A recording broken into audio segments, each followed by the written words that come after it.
Hello friends, तो इस video के अंदर आज हम अपने न्यू टॉपिक टेम्परेचर के बारे में बात करेंगे। जैसा कि हम लोगों ने प्रीवियस वीडियो के अंदर अपने एटमॉस्फेयर के स्ट्रक्चर के बारे में बात किया था, तो इस वीडियो में हम अपने टेम्परेचर से रिलेटेड चीज़ों के बारे में बात करेंगे।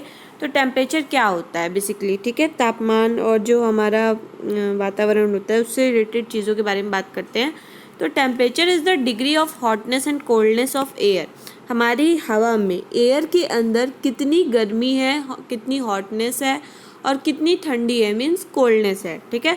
उस कितने तापमान है या उसमें कितने डिग्री गर्मी है, कितनी डिग्री ठंडी है, उससे रिलेटेड जब जानकारी हम लेते हैं तो वो हमारा टेम्परेचर कहलाता है, मीन्स तापमान कहलाता है। The temperature of the atmosphere, जो हमारी वातावरण है, वायुमंडल है, उसका जो तापमान होता है, changes not only between day and night, वो सिर्फ रात में और दिन में चेंज नहीं होता, but also season to season, ये सीजन वाइज भी चेंज होता है। जैसे गर्मी में गर्मी, ठंडी में ठंडी, ऐसा होता है ना। जैसे अगर आप दिन भर गर्मी है, शाम होते होते हवा चल गई तो हमारा मौसम थोड़ा ठंडा हो जाता है, भोर होते होते थोड़ी ठंडी लगने लगती, फिर वापस से धूप हो जाता है। तो दिन रात में सिर्फ चेंज नहीं होता, सीजन वाइज भी चेंज होता है। गर्मी में गर्मी हो गया, बारिश में बारिश होता है, फिर ठंडी में ठंडी पड़ती। तो ये सिर्फ डे नाइट नहीं बल्कि सीजन टू सीजन भी चेंज होता है। Summer are hotter than winter, summer जो होता है, गर्मी जो होती है वो ज़्यादा हॉट होती है हमारे इन कंपैरिजन विंटर के, ठंडी के। The important factor that influence, बहुत महत्वपूर्ण फैक्टर है, चीज़ें हैं जो इन्फ्लुएंस करती हैं, ठीक है, हमारे डिस्ट्रीब्यूशन ऑफ टेम्परेचर को। हमारी जो तापमान है उसका जो वितरण है, उसका जो डिस्ट्रीब्यूशन है, उसको क्या करती हैं ये।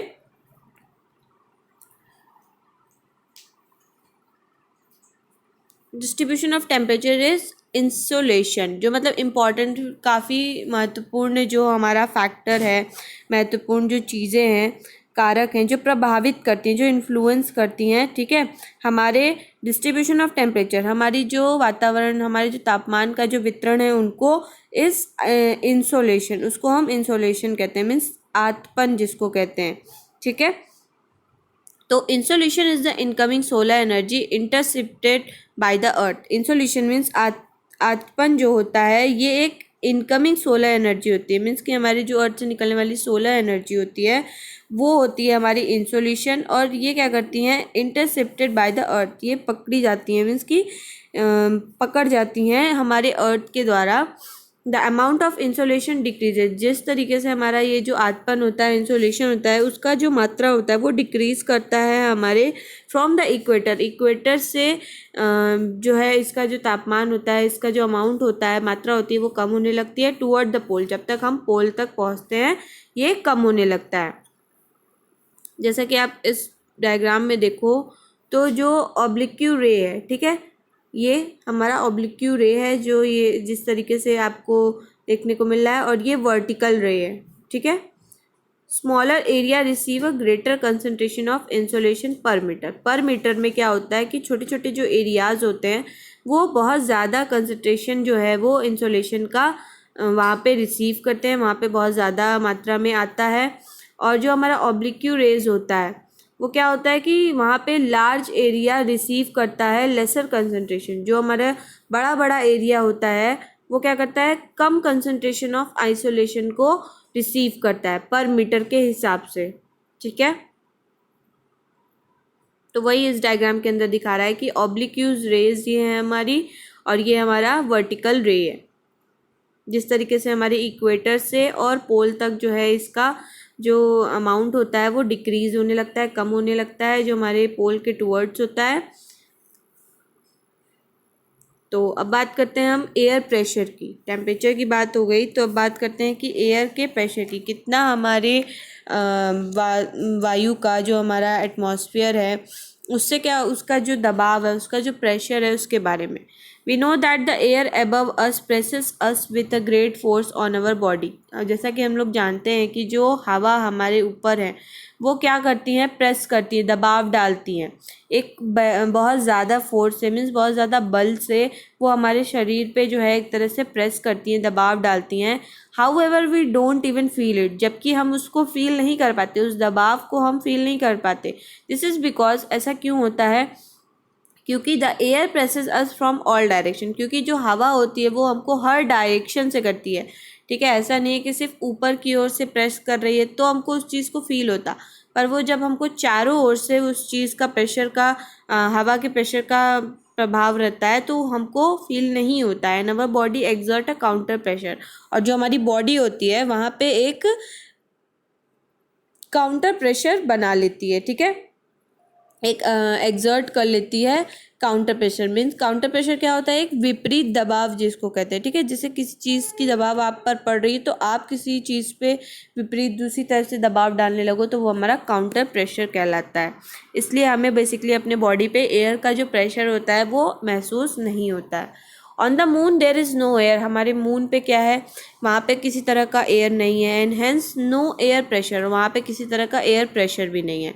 That's why astronaut have to wear a special protective space, इसलिए जो इतने भी एस्ट्रोनॉट होते हैं, ठीक है, वो सब क्या करते हैं, उन लोग को एक स्पेशल प्रोटेक्टिव स्पेस सूट पहनना पड़ता है। जैसे आप लोगों ने देखा होगा जितने लोग भी स्पेस में गए हैं उन्होंने एक स्पेशल सूट पहने रहते हैं, ठीक है। उस सूट के अंदर उनको एयर भरा होता है, ठीक है। उस सूट के अंदर जितना भी एयर उनको रिक्वायर्ड होता है वो प्रॉपर भरा होता है and they go to the moon, जब भी वो मून पे जाते हैं। मीन्स कि नॉर्मल आप जिस कपड़े में अभी नॉर्मली अपने घर में हो उस कपड़े में आप मून पे नहीं जा सकते हो, पर क्या होता है कि वो जब आप स्पेशल सूट पहन लेते हो तो आप उसको पहन करके स्पेस में जा सकते हो, क्योंकि वो जो सूट होता है वो पूरा हवा से फिल्ड किया गया होता है, ठीक है, एयर उसके अंदर फिल्ड होता है। तो जो काउंटर प्रेशर होता है, यहाँ कह रहा है the counter pressure exerted by the body, जो भी विपरीत दबाव होता है, काउंटर प्रेशर होता है जो हमारी बॉडी एक्सर्ट करती है, लगाती है, of the astronaut would make the blood vessel burst.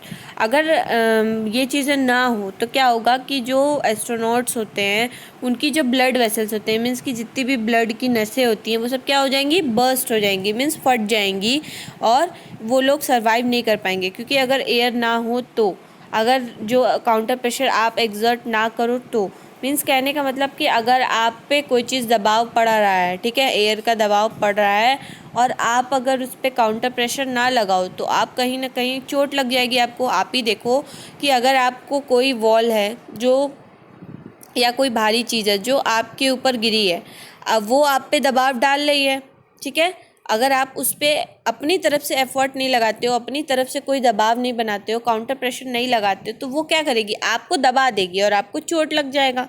तो इसी तरीके से यहाँ पे भी होता है कि जो एयर का प्रेशर होता है वो चारों तरफ से हमारे ऊपर प्रेशर एक्सर्ट करता है, प्रेशर लगाता है। अगर हम उस प्रेशर को काउंटर प्रेशर ना दें, ठीक है, अपनी तरफ से एक विपरीत दबाव ना डालें, तो क्या होगा कि हमारी जितनी भी ब्लड वेसल्स हैं, जितनी भी हमारी खून की जो इतने भी दौरे होते हैं, वेसल्स होती हैं, नसें होती हैं, वो सब क्या हो जाएंगी, फट जाएंगी, बस्ट हो जाएंगी। इसलिए क्या करना पड़ता है, हमें काउंटर प्रेशर विपरीत दबाव लगाना पड़ता है। The pressure inside our body, जो प्रेशर, जो दबाव हमारी बॉडी के अंदर होता है, is also equal to the atmospheric pressure, वो हमेशा क्या होता है, समान होता है, इक्वल होता है हमारे एटमॉस्फेरिक प्रेशर से। मीन्स कि हमारी जो वायुमंडल है उसका जो दबाव होता है उसके बराबर होता है जितना हमारे बॉडी के अंदर प्रेशर होता है उसके मुकाबले। And cancel the pressure from outside, और हम क्या करते हैं, अपने जितने भी प्रेशर्स होते हैं उनको कैंसिल कर देते हैं, रोक देते हैं बाहरी से, ठीक है, मीन्स कि वो हमारी बॉडी के अंदर एक्सर्ट ना करे। इसलिए हमारी बॉडी के अंदर भी उसी बराबर में जो है वो एटमॉस्फेरिक प्रेशर के बराबर में जो प्रेशर होता है वो हमारी बॉडी के अंदर होता है, ठीक है। फिर बात करते हैं नेक्स्ट टॉपिक विंड की। तो जैसे कि हम लोगों ने एयर प्रेशर के बारे में बात कर लिया, टेम्परेचर के बारे में बात कर लिया, अब बात करते हैं विंड का। तो विंड क्या होता है, हवा, ठीक है। तो wind can be describe as the movement of air from the high pressure area.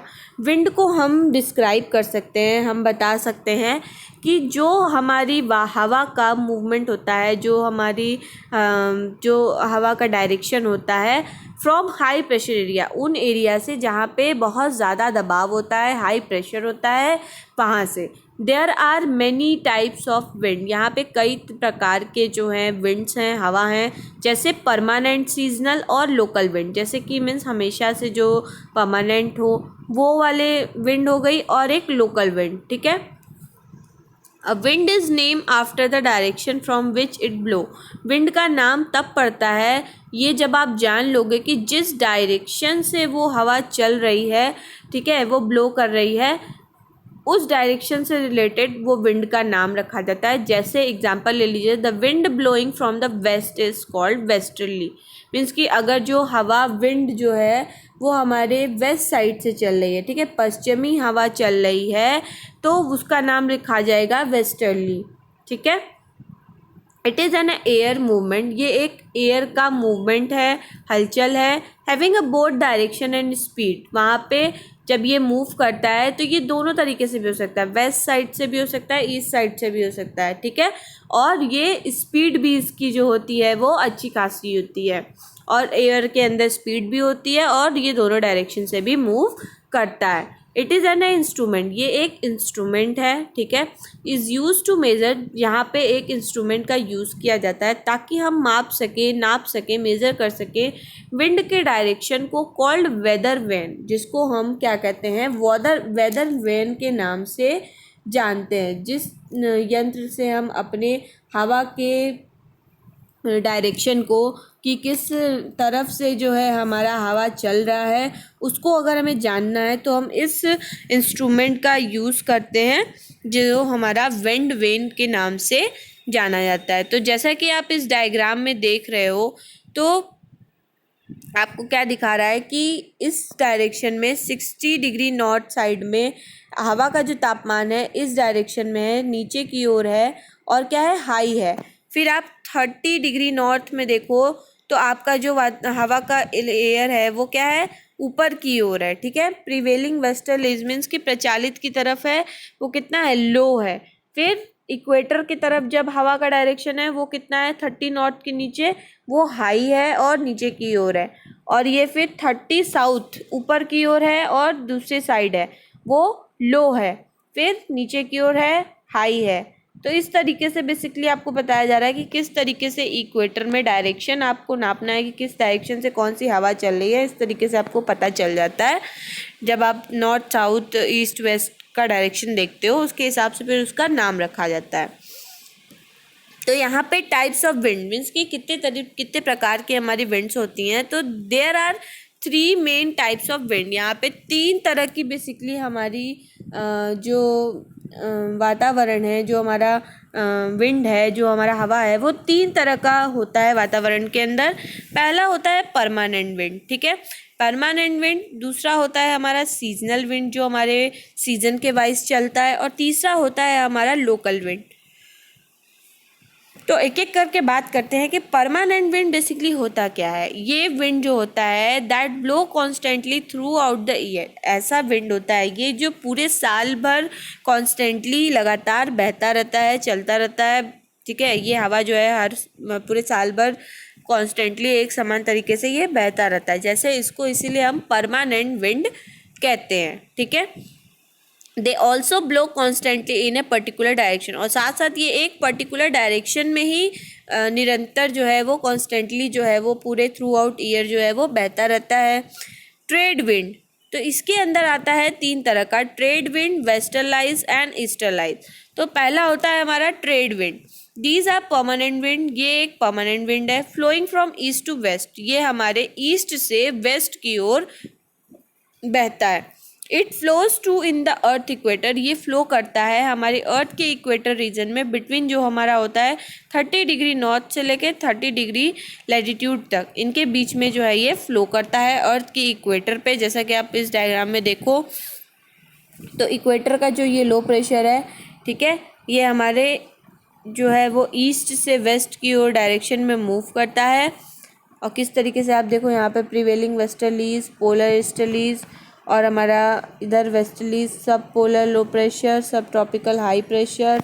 तो इस तरीके से हमारा जो है आपका ट्रॉपिक ऑफ कैंसर से, इक्वेटर से, ट्रॉपिकल ऑफ कैप्रिकॉर्न से आपको देखने को मिल जाएगा किस तरीके से हमारा हाई प्रेशर के हिसाब से जो है हमारा ये पूरा मूव करता है विंड।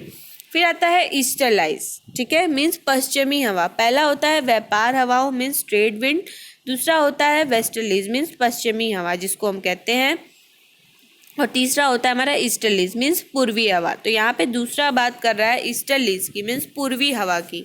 तो it is a prevailing wind, ये क्या होता है, एक प्रिवेलिंग विंड होता है, ठीक है, blowing of from the east, ये हमारे ईस्ट के डायरेक्शन से ब्लो करता है मीन्स बहता है। The trade wind in tropical region, जो ट्रेड विंड होता है मीन्स व्यापार हवाएं जो होती हैं वो हमारी ट्रॉपिकल रीजन से और पोलर रीजन से ईस्टर्लीज की तरफ मूव करती हैं, ठीक है।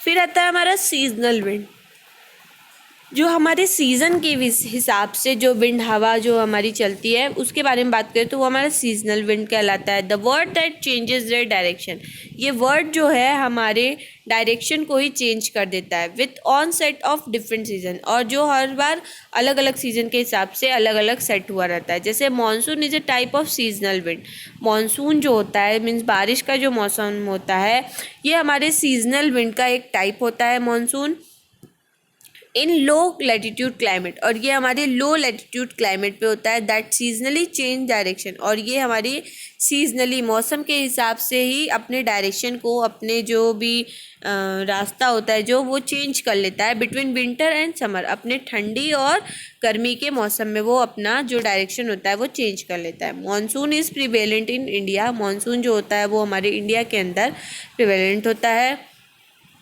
तीसरा होता है हमारा local wind.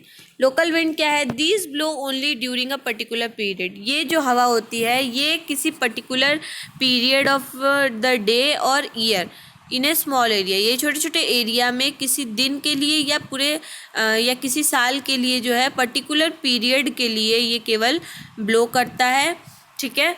For example land and sea breeze, जैसे कि आप एग्जाम्पल ले लो, लैंड ले लो और जो हमारी सी ब्रीज होती है, समुद्र की जो हवाएं होती हैं ये। If you recall the hot, अगर आप गर्मी का मौसम याद करो, और ड्राई लोकल विंड मीन्स कि जो आप ऐसा हवा जो आपके स्किन को फटती है जब आप, तो वो ड्राई लोकल विंड चलती है of northern plains of India, और ये हमारे नॉर्दर्न प्लेन जो हमारी नॉर्दर्न एरिया होती है इंडिया की वहाँ पे चलती है। जैसे लू, जैसे समर के अंदर, गर्मी के अंदर लोग कहते हैं ना लू चल रहा है, उसकी वजह से हमारा स्किन फटने लगता है, ड्राई हो जाता है। तो इस समय क्या होता है कि ड्राई लोकल विंड चलता है। तो ये हो गया हमारा लोकल विंड जो एक पर्टिकुलर पीरियड के लिए या पर्टिकुलर डे और ईयर के लिए चलता है, स्मॉल एरिया के अंदर ये बहता है, ठीक है। देन बात करते हैं कोल्ड विंड की और वार्म विंड की, मीन्स ठंडी हवाओं की और वार्म विंड की। तो पहला क्या है, पैम्परो, ग्रीगेल, बोरा, ट्रेमोंटेन, मिस्ट्रल, और वार्म विंड में गर्म हवाएं में फोन फोन, चिनॉक, जोंडा, लू और सिरोको, मीन्स किस किस नाम से इसको कहा जा सकता है ये बता रहा है यहाँ पे। फिर टाइप्स ऑफ रेनफॉल, कितनी तरीके की अलग अलग रेनफॉल्स होती हैं, बारिशें होती हैं, ठीक है। When the amount of water vapour, basically बात करें तो रेनफॉल होता क्या है पहले, तो जब हमारे वाटर वेपर का अमाउंट जो होता है वो in the air exceed the capacity of the air, अब वो जब हमारे अमाउंट ऑफ वाटर वेपर होते हैं, जो भाप बनता है वो अगर मात्रा उसकी बढ़ जाए, हवा में उसकी मात्रा जो है वो बढ़ जाए, तो क्या करता है वो, the capacity of the air, जो हवा की कैपेसिटी होती है, क्षमता होती है टू रिटेन इट, कि वो उसको रोक के रखे, ठीक है, उस वाटर वेपर को रोक के रखे। It falls on the earth as a rain, और वो जब उसकी चीज़ें कैपेसिटी बढ़ जाती है तो वो क्या करता है, वो उसको रोक के नहीं रख पाता है, और जो बारिश पानी वाटर वेपर होता है वो बारिश के रूप में, रेन के रूप में अर्थ के ऊपर गिर जाता है। तो हमारा रेनफॉल कैसे होता है, जब वाटर वेपर की मात्रा जो है वो हवा में बढ़ जाती है और जो क्या क्षमता होती है उसको क्रॉस कर देती है कि वो उस वाटर वेपर को रोक के रखे, तब जाके हमारा बारिश अकर होता है। ये बेसिकली 3 तरह का होता है, कन्वेक्शनल रेनफॉल, ओरोग्राफ और रिलीफ रेनफॉल, और क्लोनिक रेनफॉल, ठीक है। तो रेनफॉल बेसिकली हमारा 3 तरीके का होता है। कौन कौन सा होता है? कन्वेक्शनल रेनफॉल, ठीक है, मीन्स जिसको हम संवहनी वर्षा कहते हैं। फिर होता है दूसरा रिलीफ ओरोग्राफिक रेनफॉल, मीन्स की राहत भौगोलिक वर्षा या पर्वतीय वर्षा जिसको कहते हैं। तीसरा होता है हमारा साइक्लोनिक रेनफॉल, मीन्स हमारा चक्रवाती वर्षा जिसको कहते हैं। तो पहला बात करते हैं हम कन्वेक्शनल रेनफॉल की। तो कन्वेक्शनल रेनफॉल क्या होता है? The air on getting heated become light and rises up. जब हमारा हवा जो है वो बहुत ज़्यादा गर्म हो जाता है और हल्का हो जाता है, लाइट हो जाता है और ऊपर की ओर हो जाता है, तो हमारा कन्वेक्शन करंट्स होता है, ठीक है। मीन्स कि कन्वेक्शन जो है वो वहाँ पे मीन्स कि जो हमारा एयर होता है जब वो हीट हो जाता है, गर्म हो जाता है, तो वो काफ़ी हल्का हो जाता है, लाइट हो जाता है और ऊपर की ओर राइज कर जाता है, बढ़ जाता है। इन कन्वेक्शन करंट मीन्स कि जो हमारी संवहन होती है, ठीक है, उसकी जो धारा होती है, करंट होती है, जो उसकी धाराएं होती हैं वो स्टार्ट हो जाती हैं। तो बेसिकली जो कन्वेक्शन रेनफॉल होता है ये तब होता है जब हमारी सन की जो एनर्जी होती है, ठीक है, सन की जो हमारी ताकत होती है वो हमारी सरफेस की अर्थ को, हमारी अर्थ की जो सरफेस होती है, सतह होती है, उसको गर्म कर देती, हीट कर देती है, जिसकी वजह से वाटर जो होता है वो वेपर में बदल जाता है, भाप में बदल जाता है और फॉर्म कर लेता है एक वाटर वेपर। जब हमारा ज़मीन जो है वो काफ़ी हीट हो जाता है और जब हमारा ये चीज़ काफ़ी ज़्यादा गर्म हो जाता है तो वाटर वेपर बन जाता है और ऊपर की ओर जाके बादल में, क्लाउड में रूप ले लेता है। और जब उस एयर जो होती है जब उस वाटर वेपर को रोक नहीं पाती है तो वो रेन बन के बरस जाता है। तो बेसिकली कन्वेक्शन रेनफॉल ऐसे ही होता है। तो ये कहता क्या है कि it take place when the water on land is heated and rises as a cloud. जो यही बात कह रहा है कि जब हमारा पानी जो है वो सतह पे से, लैंड पे से, ज़मीन पे से हीट होकर के ऊपर की ओर वेपर बन जाता है और क्लाउड में जाके मिक्स हो जाता है और क्लाउड जब बड़ा हो जाता है, राइज हो जाता है, आफ्टर राइजिंग हाई, जब बढ़ जाता है वो बहुत ज़्यादा, these cloud cools very quickly, और वो जो क्लाउड्स होते हैं, बादल होते हैं, वो बहुत तेज़ी से ठंडे हो जाते हैं, resulting in a heavy downpour. इसका रिजल्ट ये होता है कि वो बहुत ज़्यादा जो है वो बारिश हो जाती है, डाउनपोर हो जाता है with the thunder and lighting. साथ साथ क्या होता है कि बिजली भी चमकने लगती है और लाइटनिंग भी होने लगती है। जब ऐसा होता है, जब क्लाउड ठंडा हो जाता है बहुत ज़्यादा, क्योंकि वहाँ पे बहुत ज़्यादा क्लाउड बढ़ जाता है, तो तेज़ तेज़ बारिश होने लगती है, साथ साथ बिजली भी कड़कने लगती है। तो such a rain is usually in the same summer. ऐसा रेन जो है, ऐसी बारिश जो है आपको ज़्यादातर गर्मियों में देखने को मिलेगी, क्योंकि उस समय तापमान जो होता है बहुत ज़्यादा होता है in the hotter part of the day.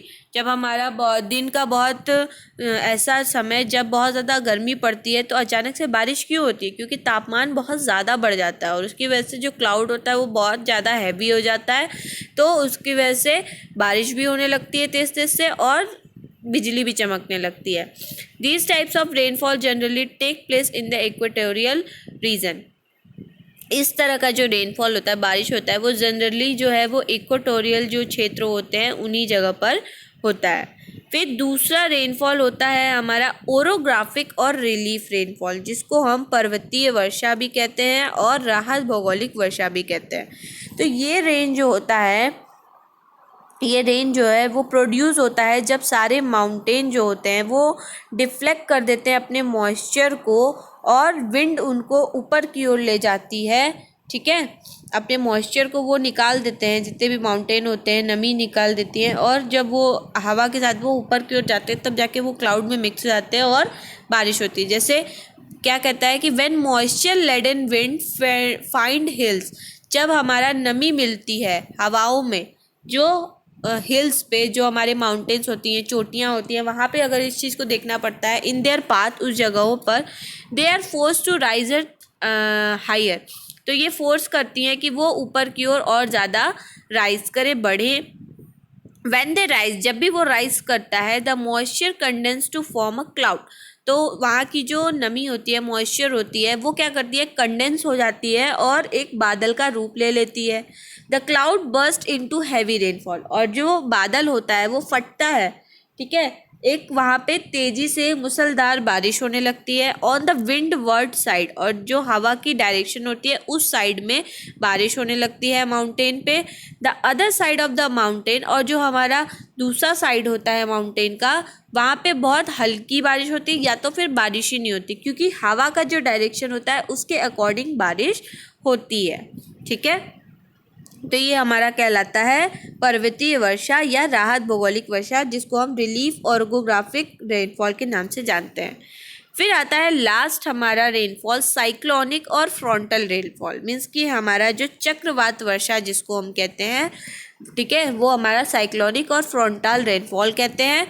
तो ये कब होता है? व्हेन टू एयर मासेस, जब दो हमारी हवा की जो मात्रा होती है, मास होती है, one hot and one cold, एक जो होता है वो गर्म होता है, एक जो होता है ठंडा होता है, converge of air of unliking density, ये क्या कर देता है? हवा के तापमान को, उसकी डेंसिटी को अनलाइक कर देता है। ठीक है, टेम्परेचर एंड ह्यूमिडिटी मतलब असमान हो जाते हैं, उनका जो डेंसिटी होती है, उनकी जो वॉल्यूम होती है वो कोई एक ज़्यादा हो जाता है, कोई कम हो जाता है। तो टेम्परेचर और humidity meet then it is form, जब वहाँ का जो तापमान होता है और जो वहाँ की नमी होती है, ह्यूमिडिटी होती है, गर्मी होती है, तो वो क्या करती हैं? आपस में मीट करती हैं। ठीक है, और मिलती हैं, तब हमारा ये क्या होता है? साइक्लोनिक जो रेनफॉल होता है ये फॉर्म होता है, ये बनता है, चक्रवाती वर्षा बनती है।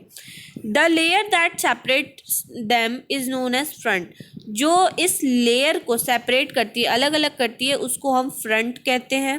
एट द वार्म फ्रंट, जब हमारी गर्म फ्रंट होती है, द वार्म लाइटर, तो जब वो वार्म होता है वो हल्का हो जाता है, लाइटर विंड हो जाता है, हल्का हवा हो जाता है, इंक्रीजेस स्लाइटली, धीरे धीरे वो इंक्रीज होने लगता है, बढ़ने लगता है, over the heavier cold air, उस हमारे ठंडी हवाओं पर ये बढ़ने लगता है। As the warm air rises, जैसे ही हमारा गर्म हवा बढ़ जाता है, इट कोल्ड, वो ठंडा हो जाता है, एंड द मॉइस्चर प्रेजेंट, और जो उसके अंदर नमी प्रेजेंट होती है वो कंडेंस हो जाती है और क्लाउड फॉर्म कर लेती है, और जैसे ही वहाँ पे क्लाउड फॉर्म होता है और वो बारिश में बदल जाता है और चक्रवाती वर्षा हो जाता है। मीन्स जैसे क्या, बेसिकली जो एरिया होता है, ठीक है, जब वाटर वेपर जो हमारी लैंड से होता है और डिफरेंट वाटर बॉडीज़ में होता है, तो वो वाटर वेपर बन जाता है। ठीक है, जब मॉइस्चर जो हवा में है किसी भी समय, वो उसको हम ह्यूमिडिटी कहते हैं, नमी कहते हैं। When air is full of water vapour, जब हमारा हवा जो है वो वाटर वेपर से भर जाए, we called it a humid day, तब हम उसको नमी का दिन कहते हैं, ह्यूमिड डे कहते हैं।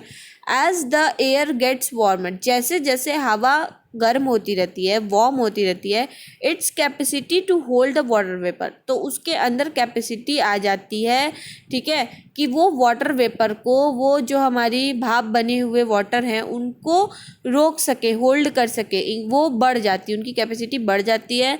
And so it become more and more humid, तो इससे क्या हो जाता है? और ज़्यादा जो है वहाँ पे ह्यूमिडिटी हो जाती है, गर्मी हो जाती है। ऑन ए ह्यूमिड डे, किसी ह्यूमिड डे पे, दिन में, clothes take a longer to dry, तब क्या होता है कि कपड़ा जो होता है उस दिन वो सूखने के लिए काफ़ी समय लेता है, क्योंकि उस दिन क्या होता है? ह्यूमिड डे होता है। ठीक है, और नमी जो होती है सारी वो वाटर वेपर रोक लेता है। And sweat from our body does not evaporate, और जो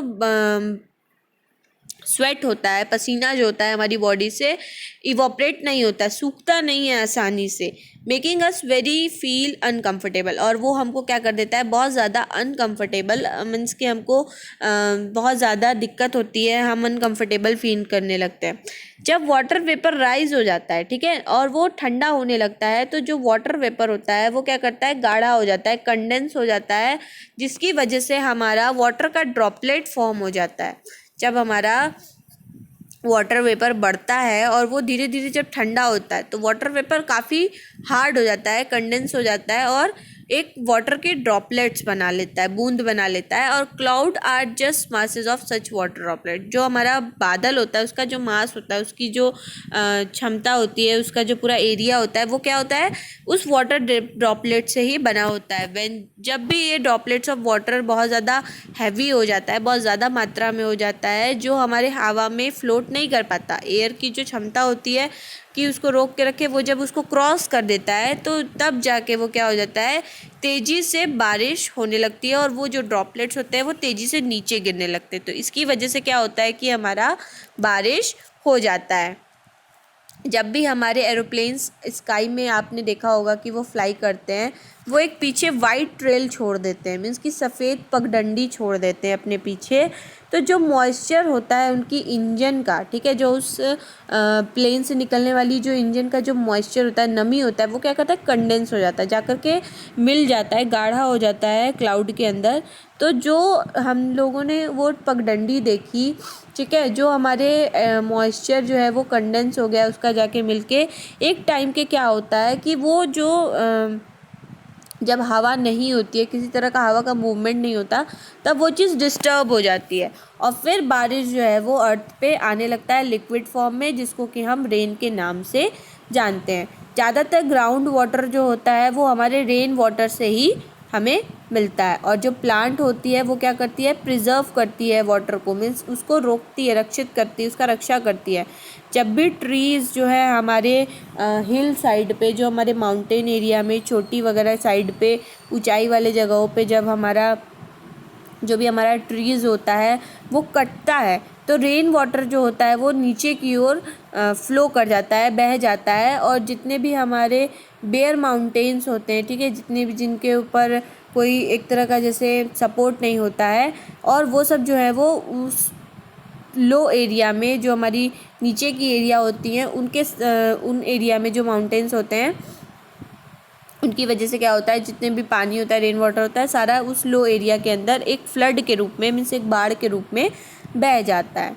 तो इस तरीके से क्या होता है बेसिकली, इसलिए हमारे रेनफॉल को 3 भागों में डिवाइड कर दिया गया है, जो हमारा आप लोगों ने पढ़ा, कन्वेक्शनल रेनफॉल और ओरोग्राफिक रेनफॉल और साइक्लोनिक रेनफॉल। मीन्स कि हमारा साइक्लोनिक रेनफॉल जो चक्रवाती वर्षा होता है, दूसरा हमारा रिलीफ ओरोग्राफिक रेनफॉल जो हमारा पर्वतीय वर्षा होता है, और जो कन्वेक्शनल हमारा संवहनी वर्षा होता है। ठीक है, तो इस चैप्टर को यहीं फिनिश करते हैं। आपको इस चैप्टर से रिलेटेड कोई भी क्वेरीज होगी आप कमेंट सेक्शन में कमेंट करके पूछ सकते हैं।